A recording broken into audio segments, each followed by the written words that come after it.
Good morning, everybody. I just wanted to go over this. I posted it the other day. Have to solve for x here. So I'm getting a lot of different answers. They all make sense. Let's see what it is, though. We have two triangles here. The first thing we have to remember is the triangle angle sum theorem, which states that all angles of a triangle must equal to 180 degrees. And that's important because it'll help us fill in some of these blanks. We got a 60 and we got a 40 here. That adds up to 100. So what does that mean? Well, even though it looks like it's a 90-degree right angle, it doesn't have that little box to tell us for sure that it's 90. And we know it's not 90 because 60 and 40 is 100.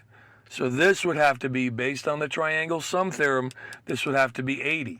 Because remember, it's always got to add up to 180 degrees. So once we've established that this is 80, we go right next door to this angle, its neighboring angle.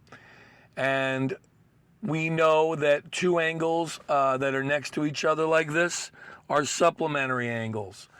Because, as you can see, it's going along this bottom line. Complementary angles always add up to 90, but supplementary angles always also, just like the triangle angles, always add up to 180. So if this is an 80 right here, then we know that this angle here would have to be what? 100, because they both have to add up to 180. So you got an 80, you got a 100. Now, we're almost there. Let's focus on this triangle now. We've got the 100, we've got the 35. That's 135. And based on the theorem again, we got to get to 180. So what's 180? Remember, 100 here, 35 here is 135. What's 180 minus 135? That would be 45.